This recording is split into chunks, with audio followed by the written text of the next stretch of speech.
पक्षियों की चहचहाहट और दूर से आती सूरज की तेज रोशनी दिख रही है। राकेश अपना गमछा कंधे पर रख रहा है और काम पर निकलने की तैयारी कर रहा है। उसकी बेटी साथी उसे रोकती है।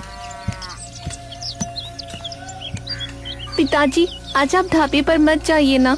देखिए, अभी सुबह के 7 भी नहीं बजे हैं और बाहर कितनी तेज धूप हो गई है।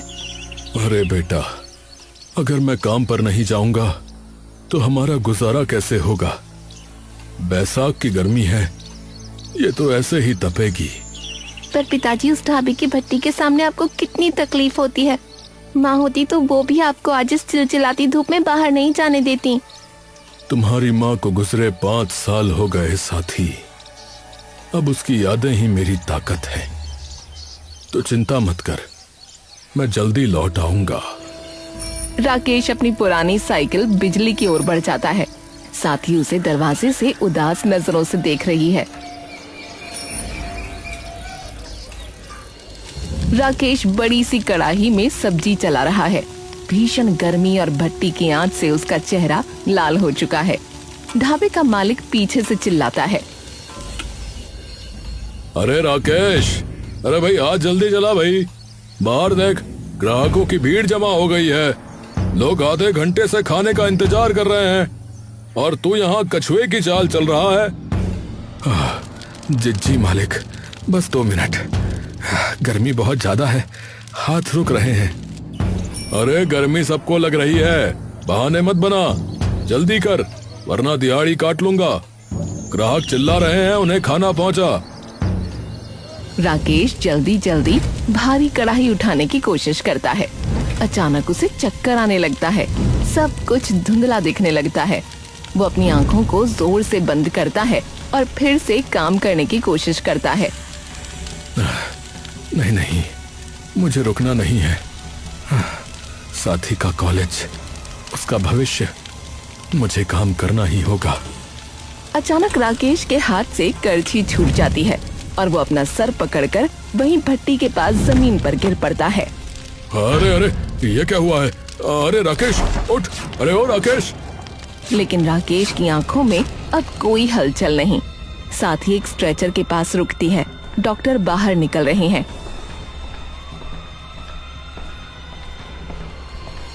डॉक्टर साहब, मेरे पिताजी राकेश उन्हें अंदर ले गए थे। आप वो कैसे हैं?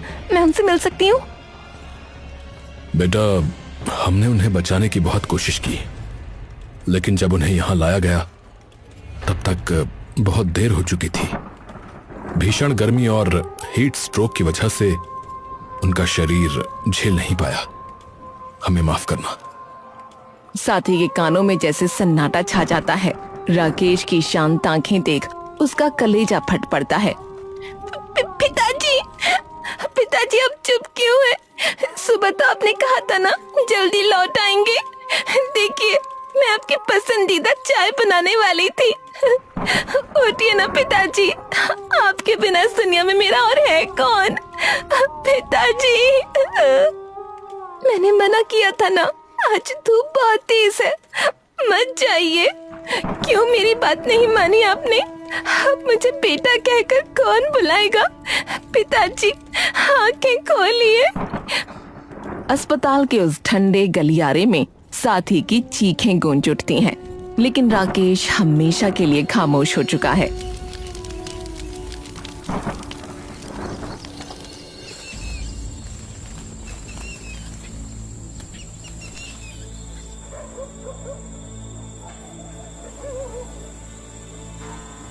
शुरुआत में पड़ोस के लोग आते जाते दिखते हैं, लेकिन धीरे धीरे सब साथ छोड़ देते हैं। साथी खिड़की से बाहर देख रही है। पिताजी को गए 1 महीना बीत गया।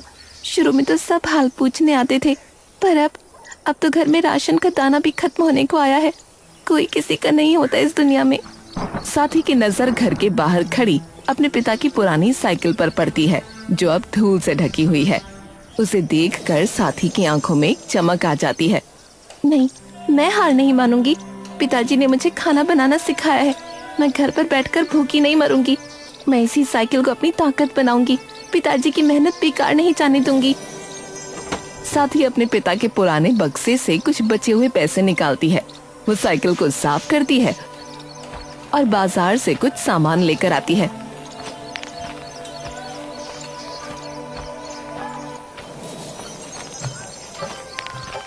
ये वही पैसे हैं जो पिताजी ने एक एक करके जोड़े थे। आज इन्हीं से मैं अपनी नई जिंदगी की शुरुआत करूंगी। साथ ही चूल्हे पर खाना बनाना शुरू करती है। भट्टी की आंच उसके चेहरे पर लग रही है, पर वो घबराती नहीं। वो साइकिल के पीछे एक टोकरा बांधती है। पिताजी, आज आपकी बेटी घर से बाहर कदम रख रही है। बस अपना आशीर्वाद मुझ पर बनाए रखना। मैं दिखा दूंगी कि एक बेटी अपने पिता का नाम कभी डूबने नहीं देगी। साथ ही साइकिल पर गर्मा गर्म खाना लादती है और उसे लेकर गली में निकलने की तैयारी करती है। उसके चेहरे पर अब डर नहीं बल्कि एक हिम्मत है। साथ ही अपने पिता की साइकिल पर कढ़ी चावल और राजमा के बड़े बर्तन बांधकर गली गली घूम रही है। उसके साथ में ठंडा पानी भी है। गर्मा गर्म राजमा चावल लीजिए, घर जैसी स्वादिष्ट और चटपटी कढ़ी चावल, साथ में ठंडा ठंडा पानी। आइए, शुद्ध और साफ खाना खाइए। कुछ लोग इकट्ठा होते हैं। साथ ही फुर्ती से थाली लगानी शुरू करती है।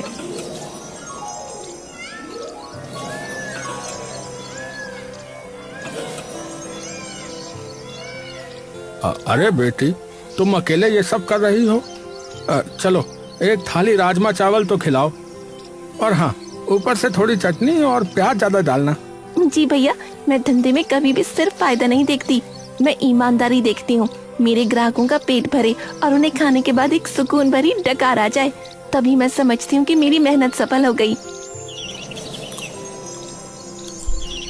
ग्राहक खाना खाकर डकार लेता है और बहुत खुश दिखता है। वाह बेटी, मजा आ गया। ऐसी कढ़ी और राजमा तो मैंने बड़े बड़े होटलों में भी नहीं खाई। वहाँ 200 रुपए लेकर भी वो स्वाद नहीं मिलता जो तुमने यहाँ कम पैसों में दे दिया। सच में लाजवाब। शुक्रिया भैया, मैं धंधे में सिर्फ फायदा नहीं देखती, मैं चाहती हूँ कि मेरे ग्राहकों का पेट भरे और उन्हें खाना खाकर सुकून मिले। आप लोगों की एक मुस्कान ही मुझे बता देती है कि मेरा खाना अच्छा बना है। अरे वाह, वाकई माइंड ब्लोइंग स्वाद है। अब बेटा, एक थाली और पैक कर दो, घर ले जाऊंगा। तुम्हारी ईमानदारी ही तुम्हारा सबसे बड़ा स्वाद है।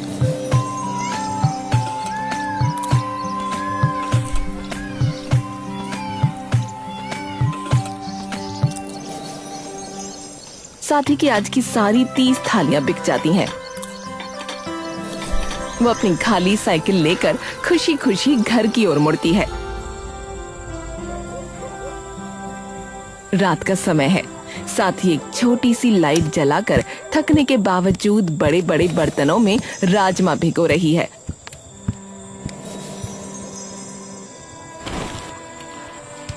और मसाला तैयार कर रही है। उसकी आंखें नींद से भारी हैं, पर इरादे पक्के हैं।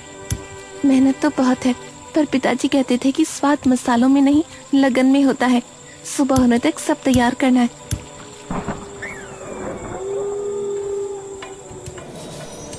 अगली सुबह जैसे ही सूरज सर पर आता है, साथ ही अपनी साइकिल पर बड़े बड़े पतीले बांधकर निकल पड़ती है। तभी उसे पता चलता है कि गांव में सावन महोत्सव का मेला लगा है। अरे, आज तो गांव में सावन का मेला है। मेला है तो मेरी बिजली भी तो खास दिखनी चाहिए। रुक, आज तेरा भी गेटअप बदल देती हूँ। साथ ही अपनी साइकिल को फूलों की लड़ियों, रंग बिरंगी डोरियों और चमकने वाले सितारों से सजाती है। अब लग रही है मेरी बिजली एकदम फर्स्ट क्लास, नजर न लगे तुझे किसी की।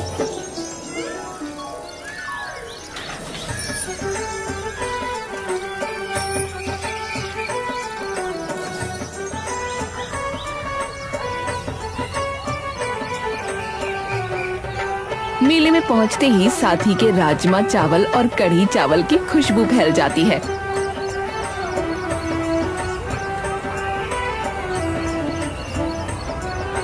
खाने वालों की लंबी कतार लग जाती है। ये आपकी थाली और ये आपकी, आराम से खाइए, सबको मिलेगा। भीड़ में कुछ युवक अपने मोबाइल निकाल लेते हैं और साथी का वीडियो बनाने लगते हैं।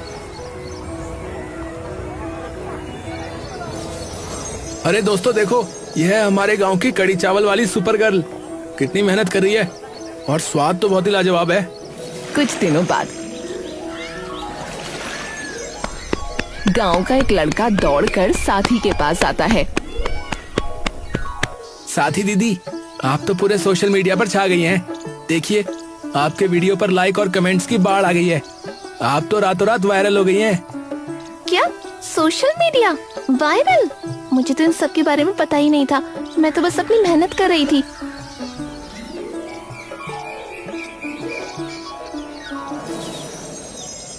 साथी की साइकिल के चारों ओर भीड़ लगी है। लोग दूर दूर से गाड़ी लेकर उसके कढ़ी चावल खाने आए हैं। गांव के कुछ बुजुर्ग और लोग उसकी तारीफ कर रहे हैं। उसकी कमाई और शोहरत दोनों बढ़ रही है।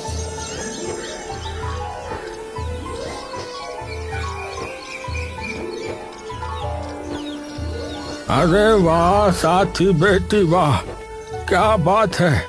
तुम तो रातों रात हीरो बन गई बिटिया।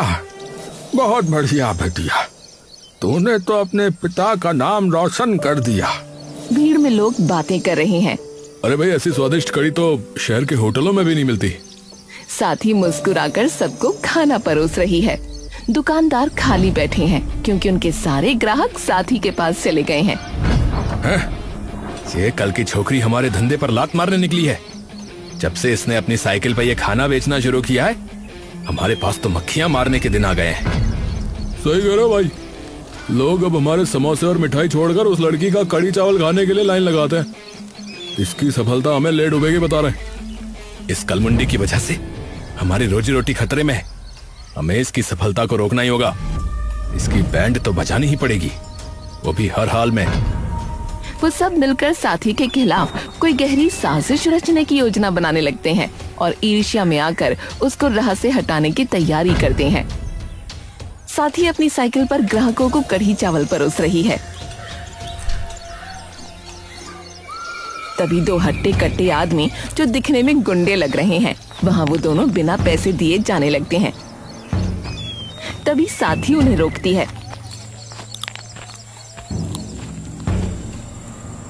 अरे भाई साहब रुकिए, आपने खाने के पैसे नहीं दिए। 2 थाली के 60 रुपए हुए। ए क्या क्या? अबे पैसे? अबे वो छोकरी जानती नहीं हम कौन है। इस इलाके में खड़े होकर धंधा करना तो हमें खिलाना पड़ेगा। देखिए भाई साहब, मैं यहाँ मेहनत करके कमा रही हूँ। मैंने ईमानदारी से आपको खाना खिलाया है, तो पैसे तो आपको देने ही होंगे। ज्यादा जुबान मत लड़ा, समझिएगा। बात उड़ रही है ना सोशल मीडिया पे। ये जो अपनी साइकिल लेकर हर गली में घूमती है ना, इसे आज ही बंद कर दे। अगर कल से तू यहाँ दिखी तो ये साइकिल और तू दोनों सलामत नहीं रहोगे। पर मैंने आपको क्या बिगाड़ा है? ए, तूने हमारी रोजी रोटी पे लात मारी, समझी? गांव में अब कोई भी दुकान छोड़कर तेरे पीछे नहीं आएगा। ये आखिरी चेतावनी है। अपना ये बोरिया बिस्तर समेट और घर बैठ जा, वरना अंजाम बहुत बुरा होगा। वो दोनों साथी को धमका कर वहाँ से चले जाते हैं।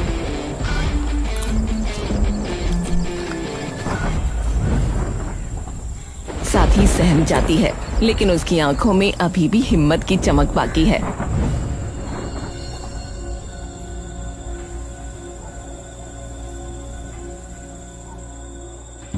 अंधेरे में वही 2 गुंडे दबे पांव साथी के घर के बाहर पहुंचते हैं, जहां उसकी साइकिल बिजली खड़ी है। उनके हाथों में लोहे की रॉड और लाठियां हैं। ये रही इसकी साइकिल। इसी के दम पे ये बड़ी बिजनेस वुमन बनती फिर रही है ना। आज जब ये पहिए नहीं घूमेंगे तो देखते हैं कल ये कढ़ी चावल कहाँ बेचने जाएगी। यहाँ अबे हवा में बेचेगी और क्या। दे ताली, चल भाई चल, शुरू हो जा। वो दोनों बेरहमी से साइकिल पर बार बार बार करना शुरू करते हैं और पूरी साइकिल को तहस नहस कर देते हैं। काम खत्म करके वो अंधेरे में भाग जाते हैं।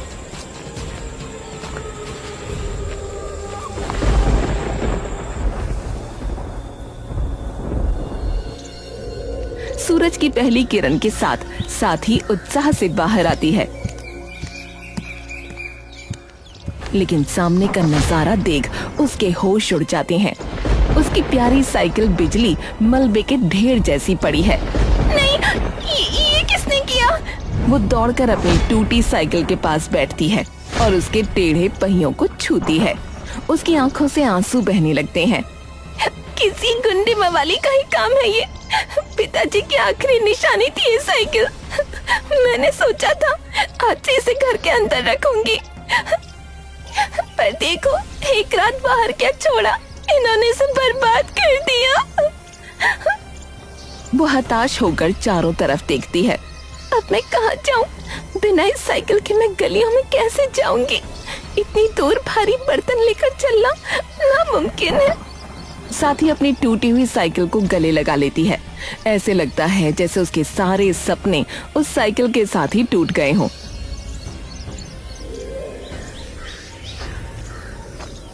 साथ ही अब अपने सर पर कढ़ी चावल का छोटा सा बर्तन और हाथ में पानी की बोतलें लेकर पैदल गलियों में घूम रही है। उसके चेहरे पर थकान और मायूसी साफ दिख रही है।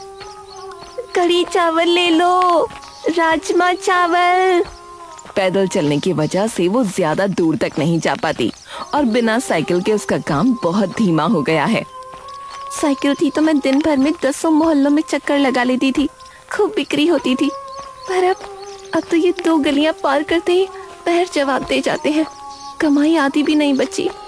साथ ही अपनी हथेलियों को देख रही है जिनमें बर्तन उठाने की वजह से छाले पड़ गए हैं।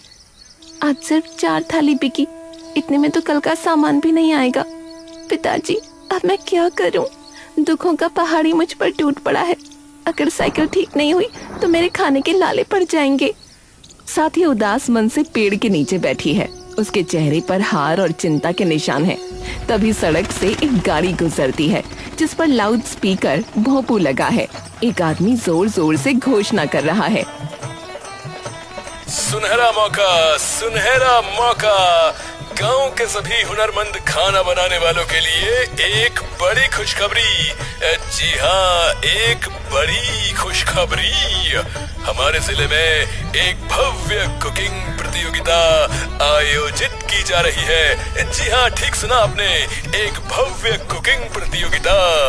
अगर आपके हाथों में स्वाद का जादू है तो आइए और अपनी चटपटी डिश और स्वादिष्ट व्यंजन पेश कीजिए। सबसे अच्छे और मजेदार पकवान बनाने वाले विजेता को मिलेंगे पूरे 2 लाख रुपए इनाम के तौर पर। जी हाँ, ठीक सुना आपने, पूरे 2 लाख, 2 लाख, 2 लाख। तो आइए और सुनहरा मौका पाइए। ये सुनते ही साथी के कान खड़े हो जाते हैं और उसकी आंखों में एक उम्मीद की नई चमक आ जाती है। अरे वाह, ये तो वाकई में एक सुनहरा मौका है। 2 लाख रुपए। अगर मैं ये जीत गई तो न केवल अपनी बिजली ठीक करा पाऊंगी बल्कि अपने और पिताजी के सपनों को भी पूरा कर पाऊंगी। मैं भी इस प्रतियोगिता में भाग लूंगी और अपने हाथ के बने वही मशहूर राजमा चावल और कढ़ी चावल बनाऊंगी। अब जीतना और हारना तो ऊपर वाले के हाथ में है, लेकिन मैं अपनी पूरी मेहनत और लगन से इस मुकाबले में उतरूंगी। पिताजी आशीर्वाद देना। साथ ही अपने काउंटर पर पूरी मेहनत से राजमा और मसालों को भून रही है। खुशबू पूरे मैदान में फैल रही है। जज एक एक करके सबके पास आ रहे हैं। लाजवाब, इतना सादा खाना और इतना गहरा स्वाद। वाकई इस कढ़ी चावल में कुछ तो जादू है। साथ ही हाथ जोड़कर विनम्रता से खड़ी रहती है। उसे यकीन है कि उसकी मेहनत रंग लाएगी। साथ ही मंच के नीचे हाथ जोड़कर खड़ी है। उसका दिल जोरों से धड़क रहा है। तभी मुख्य जज माइक पर आते हैं। अरे जीतूंगा तो मैं ही, मेरी जलेबी थी इतनी लाजवाब। भाई मैंने जो पनीर बटर मसाला खिलाया ना जिस साहब को, वो अभी तक चटकारे लगा रहे होंगे यहाँ। आज इस प्रतियोगिता में बहुत से स्वादिष्ट पकवान बने, लेकिन एक डिश ऐसी थी जिसमें सिर्फ मसालों का नहीं बल्कि मेहनत और ईमानदारी का स्वाद भी था। तो आज के विजेता हैं साथी और उनके लाजवाब राजमा चावल। ए धत्ते तेरे की है, आज फिर इसने बाजी मार ली। साथी की आंखों में खुशी के आंसू आ जाते हैं।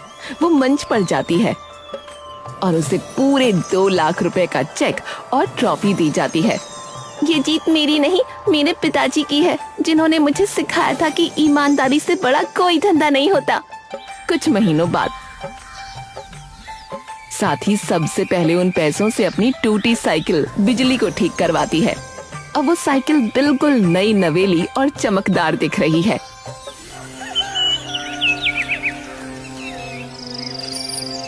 देख बिजली, आज हम फिर से साथ हैं। अब हमें कोई नहीं रोक सकता। साथी अब सिर्फ अपने लिए नहीं कमाती, उसने गांव के एक कोने में गरीब बच्चों और बुजुर्गों के लिए मुफ्त भोजन की सेवा भी शुरू की। वो अपनी उसी साइकिल पर बैठकर आज भी लोगों को प्यार से खाना परोसती है। जीती रहो बिटिया, तू तो हमारे गांव की असली हीरो है। बिटिया, आज राकेश ऊपर सुकून से बैठा गर्व महसूस कर रहा होगा कि उसके दिए संस्कार आज फल फूल रहे हैं। जीती रहो। साथी मुस्कुराती है और आसमान की तरफ देखकर अपने पिताजी को याद करती है।